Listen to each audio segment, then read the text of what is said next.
third main question. Wildrose continues to hear the very valid concerns of business owners and employees surrounding the NDP government's labour review. It's almost as though maybe just a month wasn't long enough to hear from Albertans about how changes will affect their province. Now there are rumblings that legislation will actually be coming forward to overhaul our labour code as soon as this spring.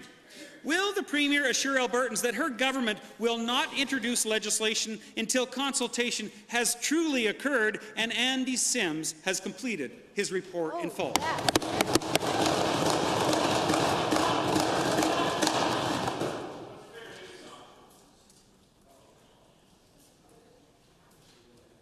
The Honourable Minister of Labour. Thank you very much, Mr. Speaker. We are talking to Albertans about what needs to be updated and modernized in our labour and employment standards legislation.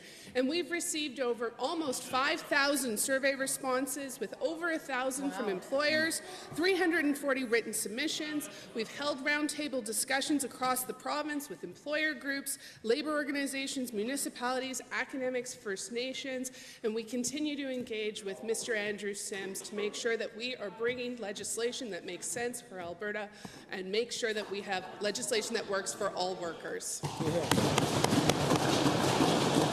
Supplemental.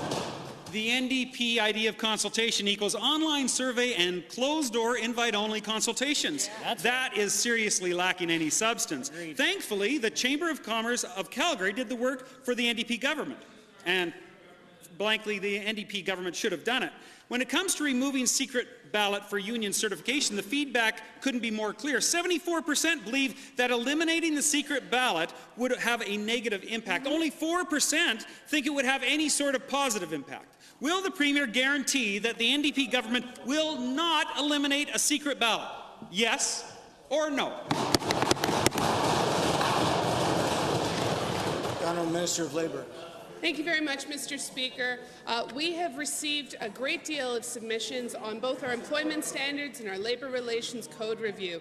We are currently reviewing the feedback from Albertans, from employers, from employer representative groups. We will be reviewing that and making sure that we bring forward fair and balanced legislation that makes sure that Alberta is the strongest business economy in the province and also has fairness to Alberta's workers. Yeah.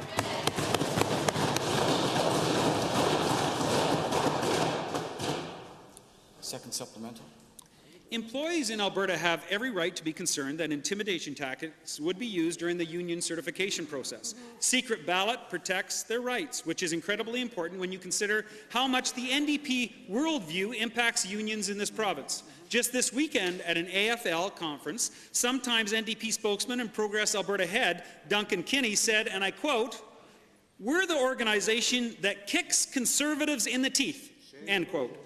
Will the Premier denounce these remarks, or is this NDP worldview the treatment Conservatives can expect during a union certification process?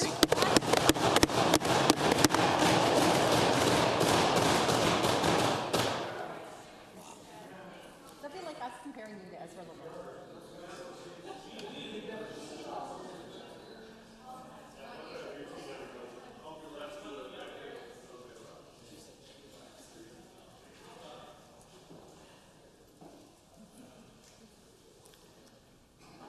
The Honourable Minister of Labour. Thank you very much, Mr. Speaker. I'm very proud that our government has engaged in a fulsome review with employers, workers, labour organizations, that we've put out a survey that allowed nearly 5,000 Albertans to provide their feedback, that we've heard from Albertans like Amanda, who sent in a letter to my office writing, "My employment was recently terminated because I requested compassionate care leave after my 7-year-old son was diagnosed with leukemia." Mr. Speaker, Amanda has lost her job. We have heard stories from Albertans across the province. I look forward to reviewing the feedback and bringing forward discussion to Albertans. The Honourable Minister.